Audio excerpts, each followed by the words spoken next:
Andorre épisode 9, on en parle tout de suite. Tchuss. We've chosen a side. We're fighting against the dark. People will suffer. You realize what you set in motion? Let's call it war. People are standing up. Everything I did,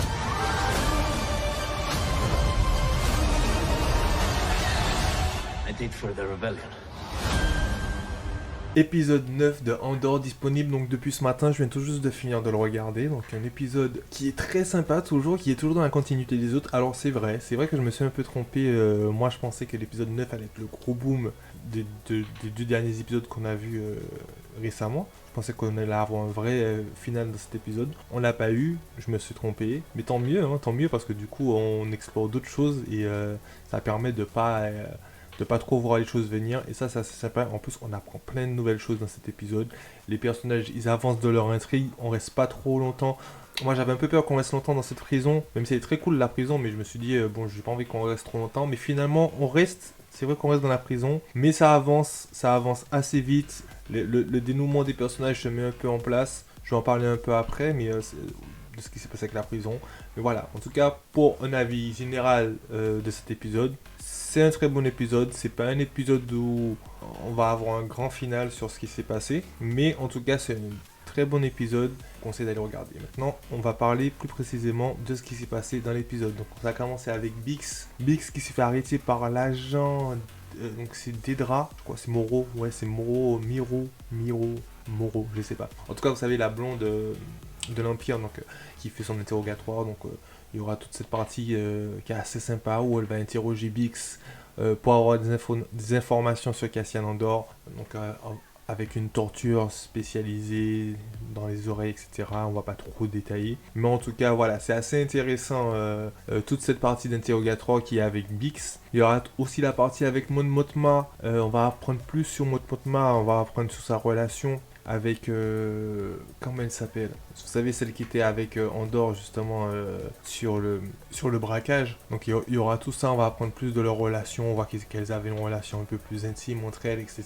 Et voilà, on comprend plus le côté rebelle de Mon Mothma, ses attachements et tout, et ça c'est assez cool. Quoique le nom du personnage c'est Vel, voilà. Donc c'est assez intéressant, mais c'est vrai que la partie la plus intéressante de cet épisode, c'est toute la partie qui va se passer en prison notamment, où il y a Andor qui va commencer à... Il est patient, mais bon, là il commence à... Ça y est, commence à un peu péter les plombs, donc lui il veut avoir des renseignements, savoir s'ils peuvent mettre un plan. On voit qu'il commence à se faire des contacts, on voit qu'il commence à cacher des choses, à essayer de trouver des armes ou des choses comme ça. Donc il y a tout ça qui est intéressant. On voit qu'au début il a du mal à faire... à rallier le personnage Kino Loy, à ramener Kino...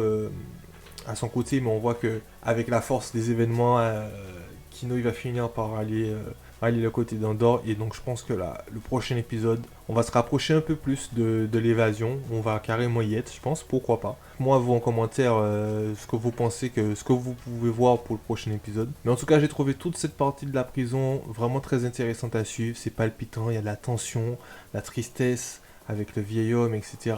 On voit que même s'ils arrivent à communiquer entre eux au travers des couloirs vitrés, on voit que même ça c'est pas forcément efficace parce que ce sont des messages, c'est une espèce de téléphone arabe, c'est-à-dire que ce sont des messages qui vont prendre du temps à arriver jusqu'à eux, et le temps que le message est arrivé, ben, l'événement il est déjà passé, donc ils peuvent même pas réagir de suite à tout ce qui peut se passer dans la prison. Donc on voit que c'est assez compliqué de sortir de cette prison, mais voilà, Andor lui quoi, on voit que le personnage d'Andy Serkis, qu'il va se rallier à lui. J'ai bien aimé tout le passage, toute cette partie avec lui où il y a cette dualité, où lui il va essayer pendant tout l'épisode, il va même péter un câble en lui disant il y a combien de gardes, etc.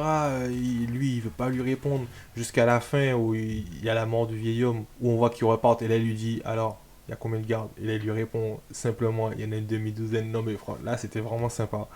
Vraiment des scènes vraiment sympas d'Andorre. J'aime toujours autant. La ville de Coruscant, c'est toujours joli à voir. Ce sont de très belles scènes. Après, ça apporte pas grand chose, mais en tout cas, c'est vraiment sympathique de voir quand ils sont comme ça. En tout cas, voilà, je vais m'arrêter là. Je vais pas en dire plus. Très bon épisode. Dites-moi, vous, en commentaire, ce que vous avez pensé de l'épisode. N'oubliez pas à liker la vidéo, mettez un commentaire et à la partager. Et je vous dis à très bientôt pour de prochaines vidéos. Alien, ma hade en bonne shit. Café mais en bon shit. Café mais en bon shit. Et puis les Covenants.